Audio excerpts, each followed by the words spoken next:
ಶುಭ ಶುಕ್ರವಾರದಂದೇ ಸಿನಿಪ್ರಿಯರಿಗೆ ರಾಜ್ಯ ಸರ್ಕಾರದಿಂದ good news ಸಿಕ್ಕಿದೆ. ಏನಪ್ಪಾ, ಥಿಯೇಟರ್ಗೆ ಹೋಗಿ ಒಂದು ಮೂವಿ ನೋಡೋಕ್ಕಾಗ್ತಿಲ್ಲ, ಅಷ್ಟಿದೆ ಟಿಕೆಟ್ ಪ್ರೈಸ್ ಅನ್ನೋರಿಗೆ ರಾಜ್ಯ ಸರ್ಕಾರ ಬಿಗ್ ರಿಲೀಫ್ ಕೊಟ್ಟಿದೆ. ಸಿನಿಪ್ರಿಯರು ಇನ್ಮುಂದೆ ಥಿಯೇಟರ್ ಚಿಂತೆ ಇಲ್ಲದೆ ಜೇಬಲ್ಲಿ ₹200 ಇಟ್ಕೊಂಡು ಬಂದ್ರು ಸಾಕು, ನೀವು ನೋಡ್ಬೇಕಂತ ಅನ್ಕೊಂಡಿರೋ ಸಿನಿಮಾ ಟಿಕೆಟ್ ನಿಮ್ಮ ಕೈ ಸೇರುತ್ತೆ. ರಾಜ್ಯದಲ್ಲಿ ಚಿತ್ರಮಂದಿರಕ್ಕೆ ಹೋಗುವವರ ಸಂಖ್ಯೆ ಕಡಿಮೆಯಾದ ಕಾರಣ ಅನೇಕ ಚಿತ್ರಮಂದಿರಗಳು ಮುಚ್ಚಿ ಹೋಗಿವೆ. ಕನ್ನಡ ಚಿತ್ರರಂಗ ಅನೇಕ ಸವಾಲುಗಳನ್ನ ಎದುರಿಸುತ್ತೆ. ಇಂಥ ಸಮಯದಲ್ಲಿ ರಾಜ್ಯ ಸರ್ಕಾರ ಮಹತ್ತರ ನಿರ್ಧಾರವನ್ನ ಕೈಗೊಂಡಿದೆ.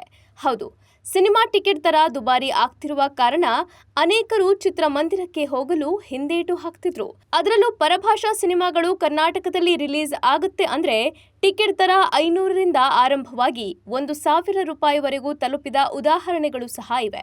ಇದಕ್ಕೆ ಕಡಿವಾಣ ಹಾಕಲು ಕರ್ನಾಟಕ ಸರ್ಕಾರ ಏಕರೂಪ ಟಿಕೆಟ್ ದರ ಜಾರಿಗೆ ತರೋದಾಗಿ ಹೇಳಿತ್ತು. ಈಗ ಸೆಪ್ಟೆಂಬರ್ 12ರಿಂದ ಈ ನಿಯಮ ಜಾರಿಗೆ ಬರುವಂತೆ ಆದೇಶ ಹೊರಡಿಸಿದೆ. ಮಲ್ಟಿಪ್ಲೆಕ್ಸ್ಗಳಲ್ಲಿ ಟಿಕೆಟ್ ದರಕ್ಕೆ ಕಡಿವಾಣವೇ ಇಲ್ಲದಂತಾಗಿತ್ತು. ಈ ಆದೇಶವು ಸೆಪ್ಟೆಂಬರ್ 12ರಿಂದಲೇ ಅನ್ವಯ ಆಗಲಿದೆ. ಇದರ ಪ್ರಕಾರ ಮಲ್ಟಿಪ್ಲೆಕ್ಸ್ನಲ್ಲಿ ಟಿಕೆಟ್ನ ಬೆಲೆ ₹200 ದಾಟುವಂತಿಲ್ಲ. ₹18ರಷ್ಟು ತೆರಿಗೆಯೂ ಸೇರಿದಂತೆ ಸಿನಿಮಾದ ಟಿಕೆಟ್ ದರ ₹236 ಮಾಡಬಹುದು ಎಂದು ಆದೇಶಿಸಿದೆ. ಗೋಲ್ಡ್ ಕ್ಲಾಸ್ ವ್ಯವಸ್ಥೆ ಇದ್ದಲ್ಲಿ ಮಾತ್ರ ತಮ್ಮಿಷ್ಟದ ದರ ನಿಗದಿ ಮಾಡಬಹುದು ಅಂತ ಆದೇಶದಲ್ಲಿ ಉಲ್ಲೇಖಿಸಲಾಗಿದೆ. ಈ ಸುದ್ದಿ ಸಿನಿಪ್ರಿಯರಿಗೆ ಖುಷಿ ಕೊಟ್ಟಿದ್ದು, ಇನ್ನಾದ್ರೂ ಚಿತ್ರಮಂದಿರಗಳು ಭರ್ತಿಯಾಗುತ್ತಾ ಅಂತ ಕಾದು ನೋಡಬೇಕಿದೆ.